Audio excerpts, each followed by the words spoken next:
Good afternoon, students. How are you all? I hope you all are well. So, better today we start our next topic of lesson number 13, that is motion and time. And today our topic is measurement of time, that how we measure the time. In previous topic, we have done about the motion, that is what is motion, about the uniform and the non-uniform motion, what is speed and how we calculate the speed, distance and time.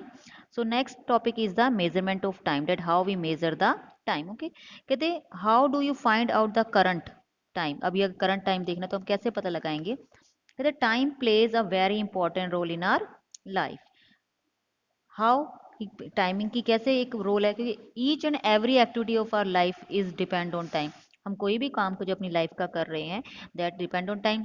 अगर हम early morning की बात करें, सुबह उठने से लेके रात को बेड टाइम तक जो सोना है उस टाइम तक की सारी एक्टिविटीज़ क्या है, हमारी क्या है, टाइम के अकॉर्डिंग हमने डिवाइड कर रखी है. ठीक है, like they give the example that school has timing, each period has certain time limits, an examination have time limits, our play and leisure activity, all these are time dependent. तो सारे जो हमारे अगर स्टूडेंट की बात की जाए, teacher की बात की जाए, सारी उनकी टाइमिंग क्या है, एक तरह से क्या है, हमारी सेट है कि हमने कौन सा काम किस टाइम पे करना है. ठीक है, तो in many games and sports the winning और losing entire dependent on the time. ठीक है, हम कोई गेम है या कोई स्पोर्ट्स है, उसमें क्या सारा कुछ डिपेंड करता है कि हम विन करेंगे या लॉस करेंगे किस पे रहेगी, टाइम पे. हमने अगर वो जल्दी से, जैसे हमने एथलीट का किया था, वो रन करा है, अगर लेस टाइम लिया और उसने ज़्यादा डिस्टेंस कवर के लिए तो वो विन कर गया. तो that is also depend on the time. Okay, there are many devices that can measure time. कई सारे devices हम time को measure कर सकते हैं, जैसे pendulum clock, that is a picture of pendulum clock. Okay, then there is the watches that we wear on our hands, okay, on our wrist. ठीक है, watches हो गई. ठीक है, electronic clocks आती हैं. ठीक है, different types of electronic clocks are there, and there are timers.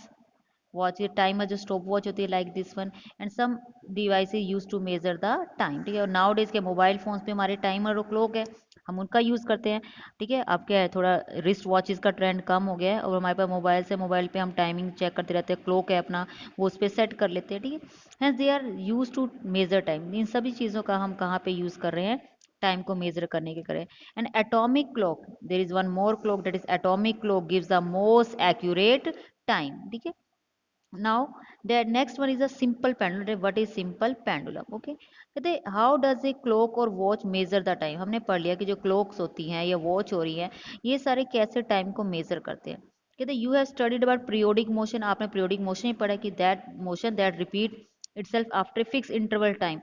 वो motion जो थोड़ी देर के बाद खुद को repeat कर रही है, उसको हम क्या कहते हैं, पीरियोडिक मोशन कहते हैं. अगर हम इन क्लॉक की बात ही करें तो आपको पता है कि अगर 12 o'clock हुए हैं, ठीक है, अगर कितना बजा है, 12 o'clock हुए हैं, या 3 o'clock की बात करें, 3 o'clock हो चुका है, तो क्या है, फिर से 3 o'clock दोबारा से घूम के होगा. एक बार इवनिंग टाइम में होगा, एक बार नाइट टाइम में होगा. तो मतलब रिपीटेड मोशन, जो मोशन कुछ टाइम फिर से रिपीट हो रही है, हम पीरियोडिक मोशन कहते हैं. ठीक है, कहते हैं it is motion that repeat it self after particular interval of time. तो पीरियोडिक मोशन क्या है, वो मोशन जो अपने आप को रिपीट करी है कुछ पर्टिकुलर टाइम के बाद.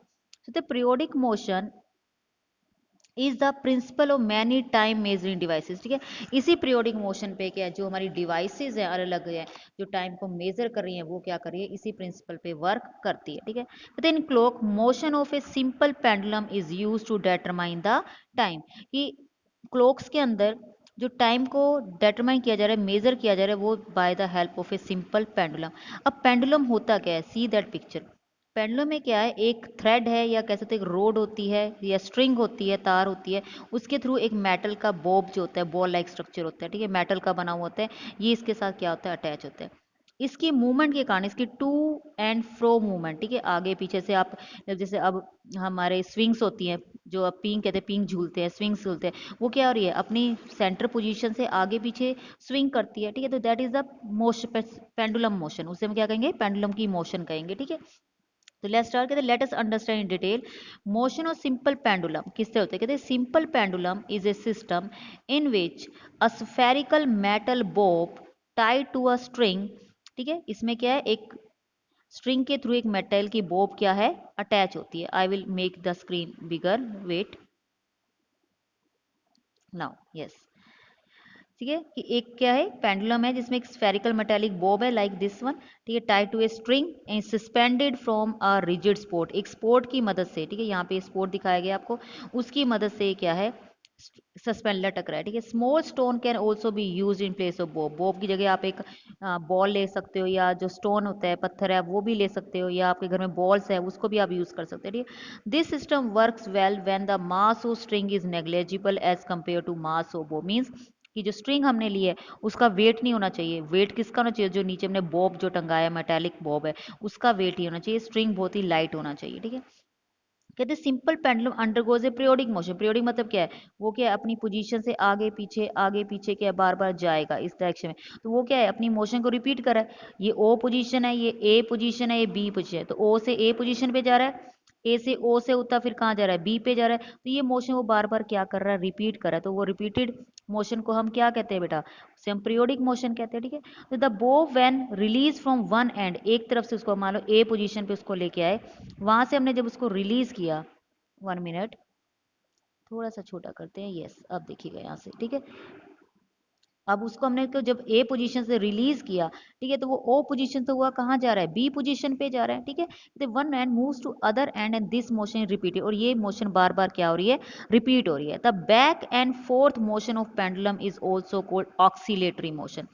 जो मोशन रिपीट हो रही है बार बार उसको हम क्या कहेंगे? पीरियोडिक। लेकिन अपनी मीन पोजीशन से आगे और पीछे जो मोशन हो रही है उसको हम क्या कहेंगे? Oscillatory motion. That is called the oscillatory motion. Okay clear? Oscillatory motion उससे हम कहेंगे। बैक एंड फोर्थ यानी मीन पोजीशन से आगे और पीछे जा रही है, जो ये मेन पोजीशन है, यहाँ से आगे पीछे जब जा रही है, ठीक है। कहते वन ऑक्सीलेशन, अब एक ऑक्सीलेशन क्या होगा? Is said to be complete when bob moves from one extreme position A to another extreme position B and back to A. यानी ए पोजीशन से कहाँ गई? बी पर, और बी पोजीशन से वापस कहाँ गई? ए पे। तब हम कहेंगे कि वन ऑक्सीलेशन इज डन, कि एक ऑक्सीलेशन कंप्लीट हुआ है, ठीक है। क्लियर? तो as shown in additional figure में दिखाया, moving from A to B through O. O position के से होते हुए ए से बी पे जा रहा है, फिर बी से ए पर जा रहा है, ओ पोजीशन से होता है। तो ओ को हम क्या कहेंगे? Mean position. ओ को हम क्या कहेंगे? Mean position. With the pendulum comes to rest और इज एट रेस्ट, क्योंकि इस पोजीशन पे क्या है? वो रेस्ट पोजीशन में अभी मूव नहीं किया, और जब वो आगे पीछे होता हुआ रुकेगा तब भी इसी ओ पोजीशन पे आके वो रुक जाएगा। तो उसको हम क्या कहेंगे? रेस्ट पोजीशन में कहेंगे, ठीक है। नेक्स्ट देखिए, the time taken to complete one oscillation is called time period.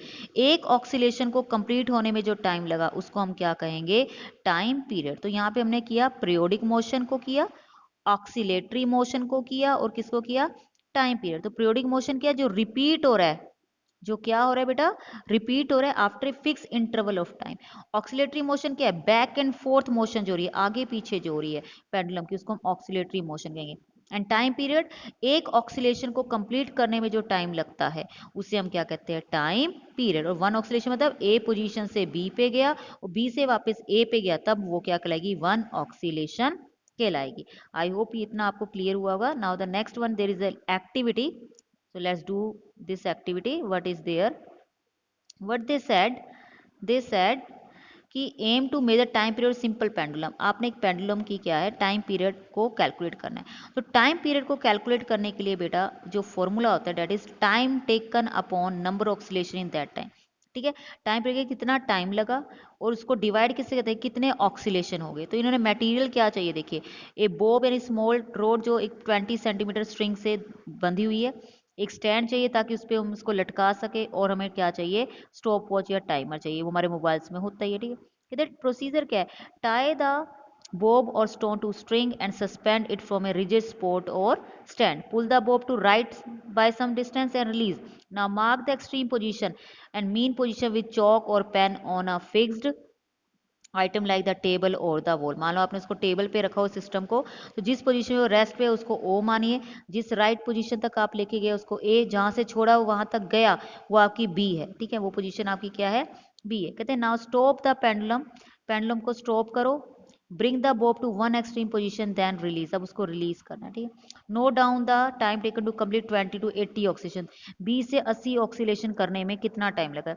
तो अगर आपने 20 ऑक्सीलेशन कराई मतलब 20 टाइम्स क्या, ए पोजीशन से आपने बॉल को लीव किया, वो बी पे जाकर ए पे वापस आई तो एक ऑक्सीलेशन, फिर वो बी पे गई ए पर वापस आ गई तो सेकंड ऑक्सीलेशन, फिर से ऐसे 20 टाइम्स ऑक्सीलेशन को करने में कितना टाइम लिखा, तो वो आप लिख देंगे फिर आप 30 ऑक्सीलेशन में कितना टाइम लगा वो आप लिखेंगे, 40 ऑक्सीलेशन में करते हुए कितना टाइम, 50, 60, 70, 80, तो उसको कितना टाइम इतने ऑक्सीलेशन करने में लगा वो नोट करेंगे।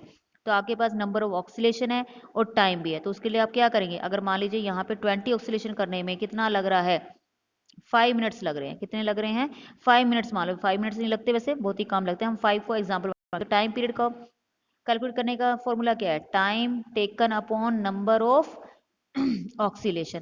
तो टाइम कितना लगा 5 मिनट, डी, और नंबर ऑफ ऑक्सीलेशन कितने हैं 20, तो कट करोगे तो 1/4 हमारा क्या आ जाएगा, टाइम पीरियड आ जाएगा, 1/4 मिनट्स क्या आ जाएगा हमारा आंसर आ। तो इस तरह से आप टाइम पीरियड को कैलकुलेट कर सकते हैं। Okay, now the next one is, within the above activity you will observe that time period in each case approximately by the same, कि सेम ही आ रहा है, ज़्यादा डिफरेंस नहीं आ रहा।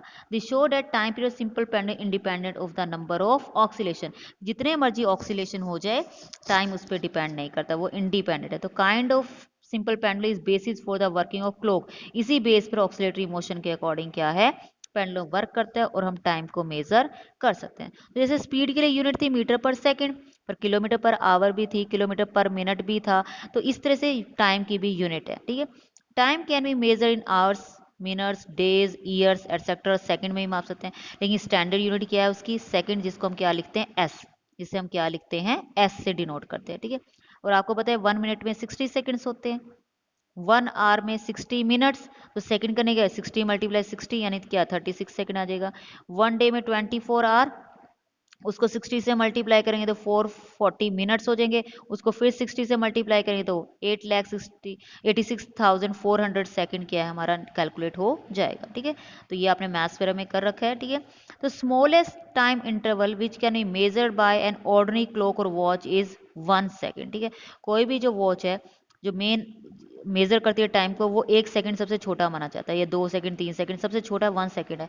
Have some special measuring devices used in scientific investigation and sports can measure up to 100th और 1000 of second और even less. ठीक है, 1 सेकंड का भी से भी लेस टाइम को वो क्या कर सकते हैं, कैलकुलेट कर सकते हैं। कहते हैं certain events and instances involving very long period of time, और कईयों को बहुत ज़्यादा टाइम लगता है, जैसे अर्थ की एज कितनी थी, रॉक्स की एज, स्टार्स की एज कितनी है, तो उसको बिलियंस या ट्रिलियन ईयर्स के अंदर क्या करते हैं, कैलकुलेट करते हैं। ठीक है, on the other hand very short term events like launching A rocket, हमें रॉकेट को अगर लॉन्च कराना है तो time period of atomic acceleration, तो वो एटॉमिक एक्सीलरेशन कहते हैं कि जो 1 सेकंड का 1 क्या है, 1 अर्ब कहते हैं जिसको। ठीक है, नैनो सेकंड और स्टिल स्मॉल, वो भी उसका इतना स्मॉलर यूनिट के अंदर ये आ जाता है, तो इसको हम क्या कहते हैं, nano second, that is called nano second.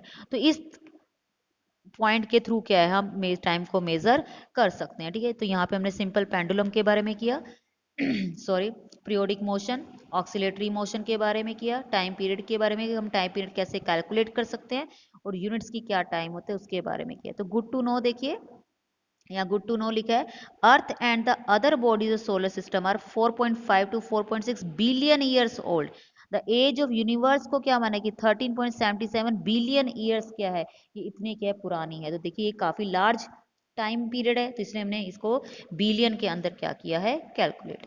I hope this lecture is clear to you. If you have any doubt regarding this lecture, you may call me or you may ask from the WhatsApp group. Thank you.